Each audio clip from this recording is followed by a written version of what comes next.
Thank you for being here tonight. I'm Julia Jessen. I'm the Curator of Collections and Exhibitions at the Cedar Rapids Museum of Art. And for tonight's one night stand presentation, we're going to be looking at Yinka Shonibare's Untitled Dollhouse with Furnishings from 2002. This is a series of presentations that we do at the Cedar Rapids Museum of Art, where we focus on one work of art and one artist for one night. So let's delve right in. We're going to start off by talking a little bit about Yinka Shonibare's background, talking a little bit more about his upbringing and his artistic background, and then getting into more about this dollhouse and its specific references and how it connects to the rest of Shonibare's work. And there are a lot of things to talk about with this house, so it should be a fun one. To start, like I said, with Shonibare's background, he was born in London in 1962, and then at 3 years old, his family moved to Lagos, Nigeria, where his father practiced law. At 17, Shonibare returned to Britain to do his A-levels. And then at 18, he contracted transverse myelitis, which is an inflammation of the spinal cord. And this resulted in a physical disability where one side of his body is paralyzed. He went on to study art, first at Byam Shaw School of Art, which is now Central St. Martin's College of Art and Design, where he received his degree in 1989, and then at Goldsmiths University of London, where he received his Master of Fine Arts degree in 1991. After his studies, Shonibare worked as an arts development officer for Shape Arts, which is an organization that makes art accessible to people with disabilities. And throughout his career, he's received many awards and accolades. He was a Turner Prize nominee in 2004. In 2013, he was elected a Royal Academician. And he was also awarded the decoration of Member of the Most Excellent Order of the British Empire, or MBE. And you'll see that with his signature for some of his works as well. Within his artwork, he often explores issues of race and class through painting, sculptures, photography, film, or even fabric-covered books like what you see here. And we'll talk more about the specific fabric in just a minute. And as he's working on these different artworks, he's often questioning ideas of identity, both cultural and national identities, and how those are constructed. As an art student in London, one of his instructors actually suggested to him that he make work expressing his African identity. And it was a conversation that kind of took him by surprise, caught him off guard. And it really prompted him to think about stereotypes and ideas of what is considered, quote unquote, authentically African. And so in his work, he likes to explore these areas that exist between these ideas of identity and culture.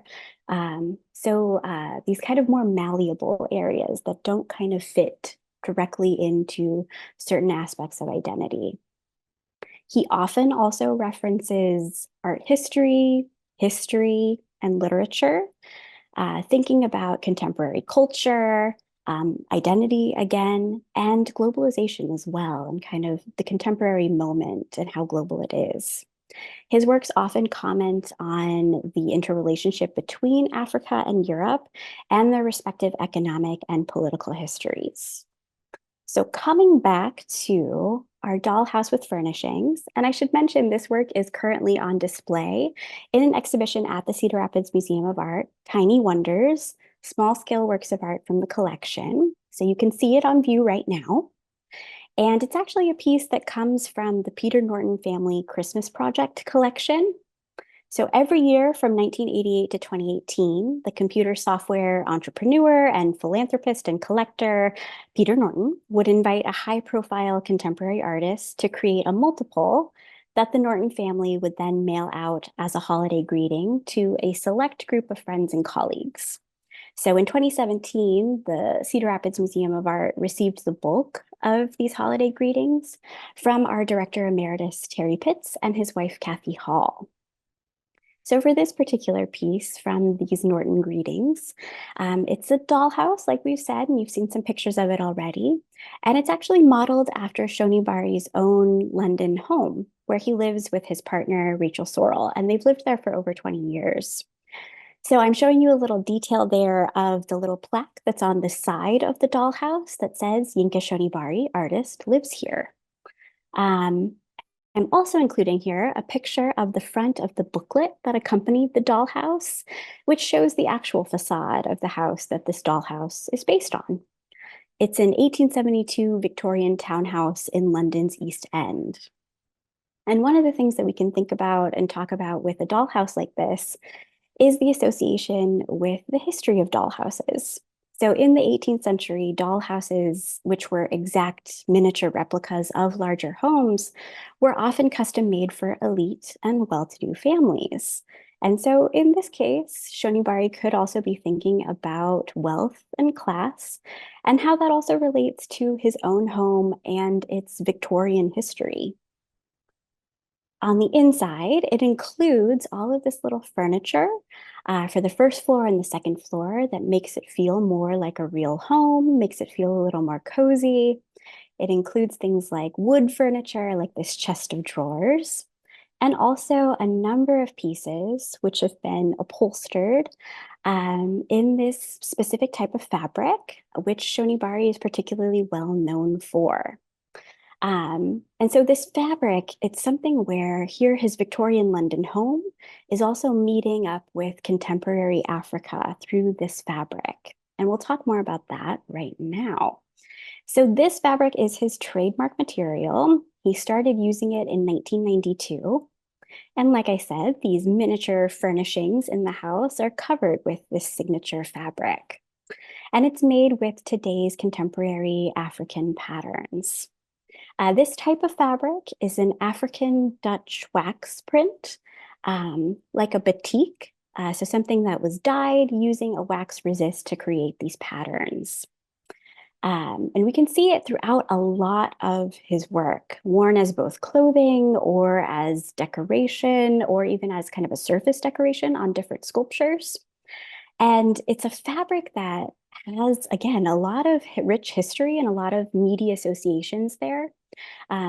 It's kind of steeped in cultural appropriation, imperialism, and power as well. So it was originally created and kind of based on a fabric that was an Indonesian design. Um, so originally based on those motifs that were found in Indonesian batiks. And then it was manufactured, mass produced in England and in Holland in the 19th century by the Dutch. And when they tried to sell it in South Asian markets, it didn't do very well.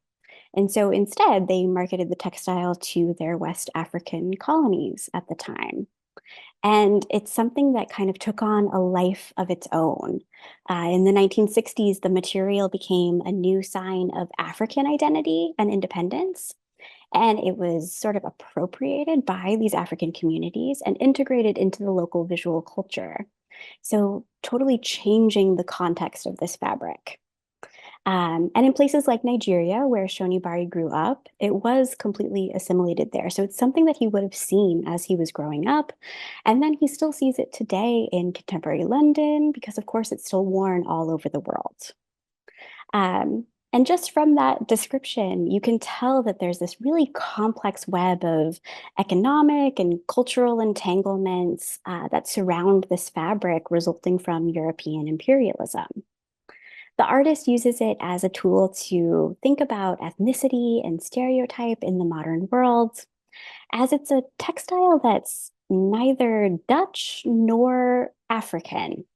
So it has this very complex web that circulates around it, which is never quite stable in exactly what it means or what associations it connects to.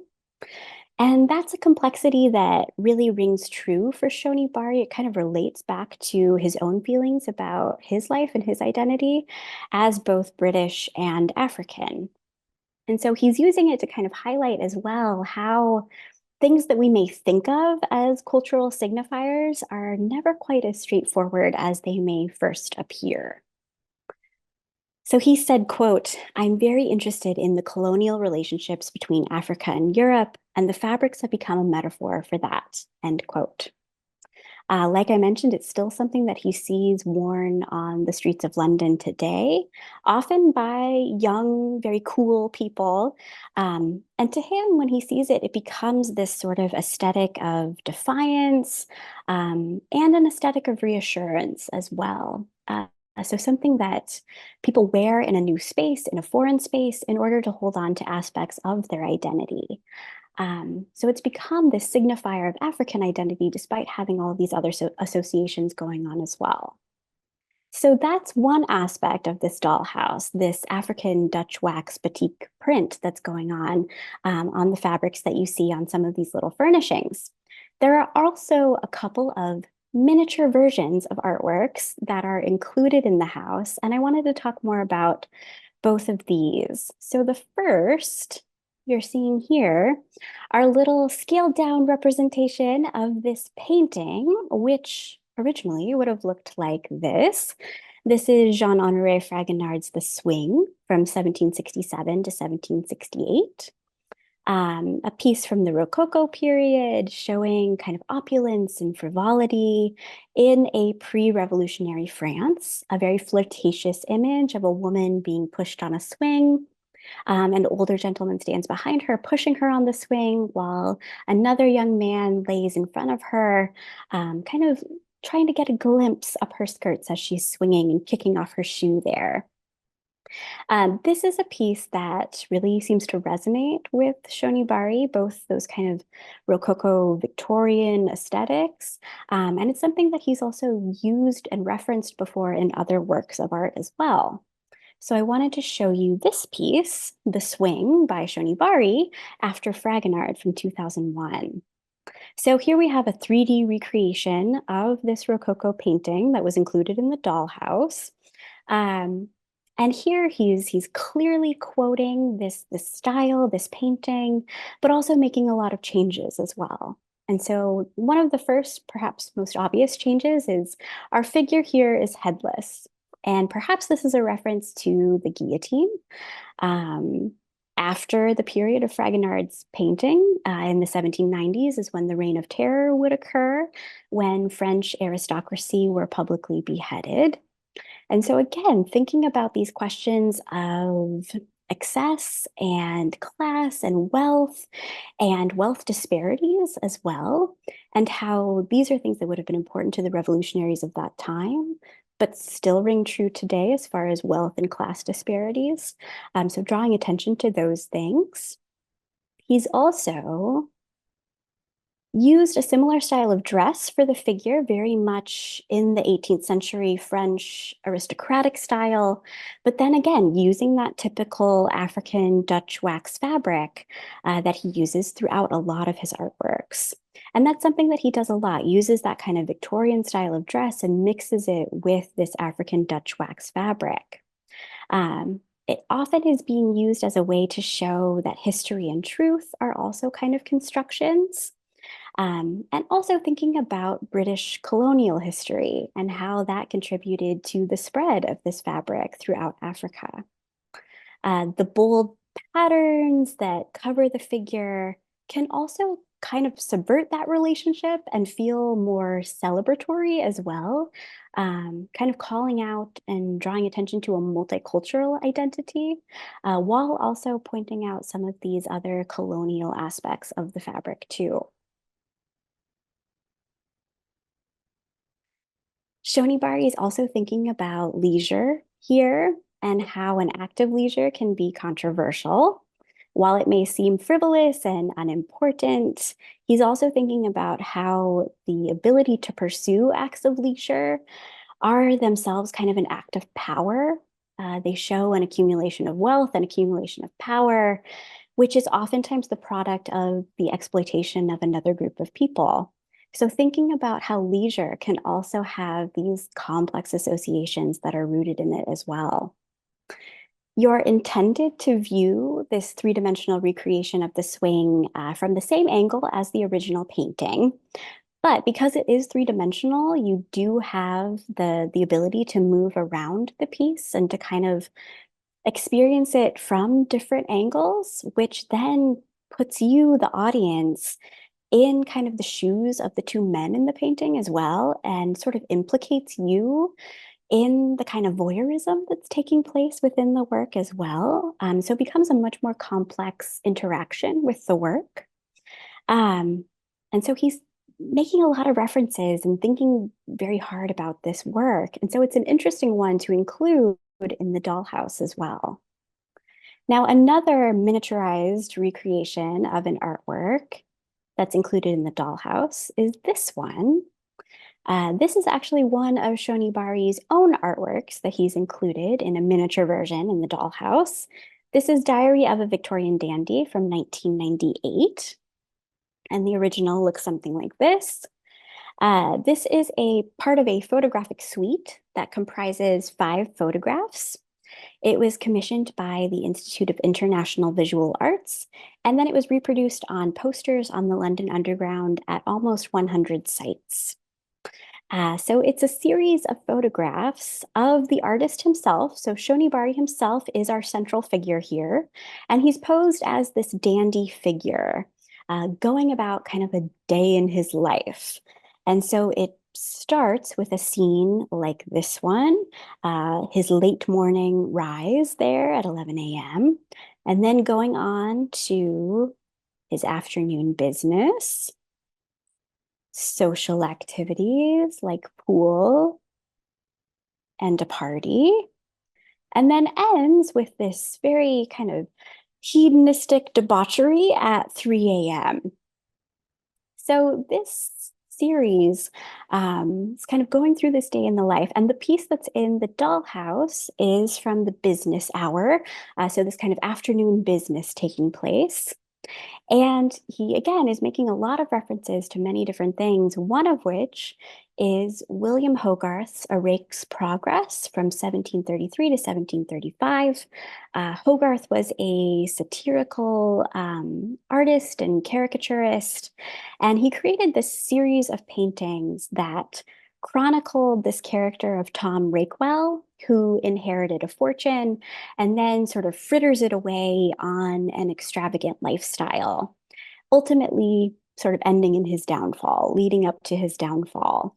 And so very much a moralizing tale, very much meant to make you think of how your life will be impacted by some of these actions, meant to kind of dissuade you from this more hedonistic lifestyle. And so we can see clear similarities between these works, particularly these two, right? Seeing our kind of 3 a.m. hour with Shonibare's work and then the orgy from A Rake's Progress.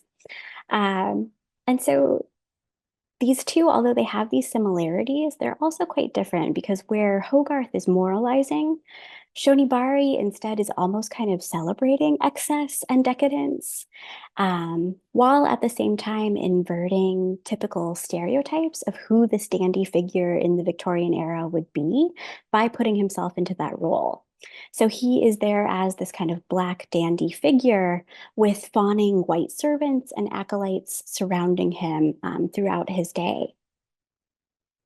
So the artist is shown as this kind of glamorous outsider figure who's able at the same time to use his wit and elegance to transcend into these upper echelons of society.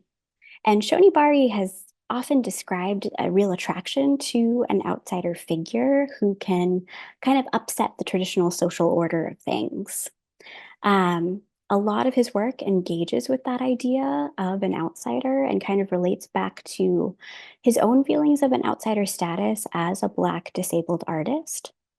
Um, and at the same time, the series also is thinking about constructions of identity, this construction of this dandy identity that can kind of be put on and taken off at will and how it relates to this society, but also kind of pointing out the fallacies of nostalgic representations of British heritage and calling attention to those as well. So here we've got our sort of pretentious, status-conscious figure of the dandy seeking acceptance in this aristocratic society at different times of day with an increasingly debaucherous set of activities. Again, we've got themes of leisure and frivolity and self-invention taking place here. And to create this photographic suite, Shonibare actually employed professional actors, makeup artists and costumers, and a commercial photographer.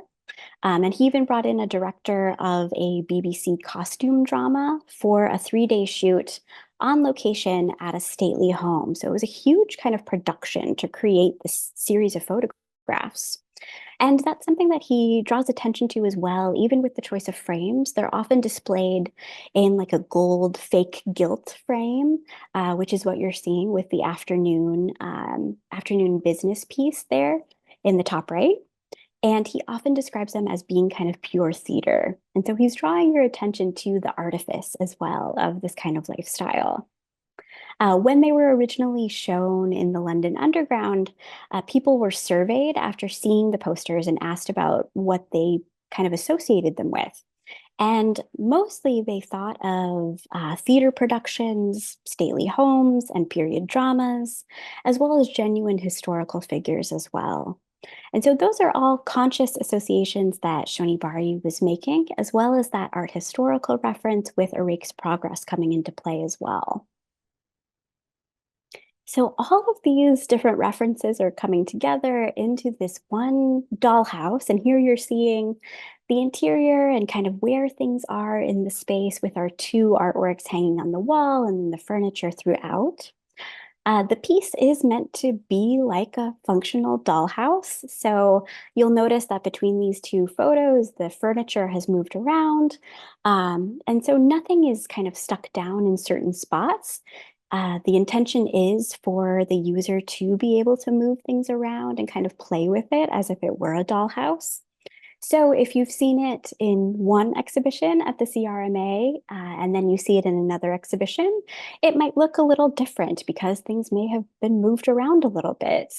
So there's always something kind of whimsical and fun to play with in looking at this piece and this dollhouse. I also wanted to talk just a bit about his kind of recent work, what he's been doing recently. So in November of 2022, Shonibare hosted the international launch of Guest Artist Space, which is the nonprofit that he started that's dedicated to facilitating cultural exchange through residencies and public programs and exhibition opportunities for creative artists from around the world.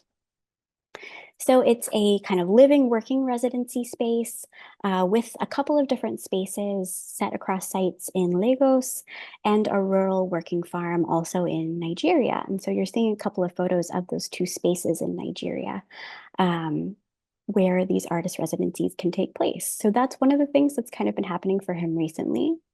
Another is he actually has an exhibition going on right now in 2024. This is the Suspended States exhibition. It's his first solo exhibition of his work for over 20 years in a London public institution. It's now open at the Serpentine Gallery, and it includes both new and recent installations, sculptures, pictorial quilts, and woodcut prints as well. So the piece that you're seeing on the screen here, Decolonized Structures, he's taken these public sculptures of colonial figures like Queen Victoria and others, covered them, painted them with that kind of patterning that we're familiar with from seeing the African Dutch wax print fabric. And he uses them to sort of question the role of these pieces and these monuments in these public spaces. So very much thinking about legacies of colonial power and kind of broader impacts of this colonization. It also includes works that he's been doing, creating these sort of miniature buildings. So again, miniatures coming into play here. These are sanctuary city, miniature buildings representing places of refuge for persecuted and vulnerable groups. So also thinking about migration, conflict and migration, and the conversations related to that as well. The War Library from 2024. This may look very similar to another work that I showed earlier in the presentation. I didn't talk much about it at that time. That one was the British Library from 2014, and this one is the War Library from 2024. The British Library featured books covered with, again, that African Dutch wax print fabric. And then on their spines, it had names of first and second generation immigrants who had made contributions to British art and culture and history. So drawing attention to that. This installation includes 5,000 books, again, bound in that Dutch wax print, representing conflicts and peace treaties. So thinking about broad impacts of colonization, European legacies of imperialism, and the consequential attempts at peace. And then finally, just to show a two-dimensional work as well, one of his prints here. This is African bird magic. And this series creates links between xenophobia and the impact of colonization on the environment. So featuring a lot of animal forms, incorporated with African masks as well. So working in that material, that kind of iconography as well. So that's an exhibition that's going on right now. Returning back to our house, our dollhouse here, we've covered a lot of these different references. There's clearly a lot to dive into here. I think this piece is particularly rich with reference and meaning, and I'm sure we could spend even more time on this, but I am going to stop here. And I wanted to ask if there are any questions that I can attempt to answer for you tonight.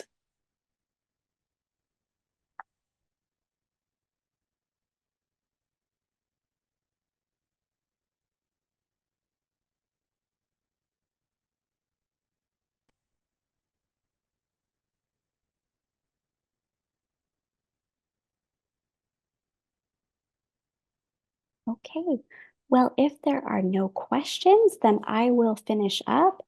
Thank you so much for joining me tonight, and make sure to check out our next One Night Stand presentations.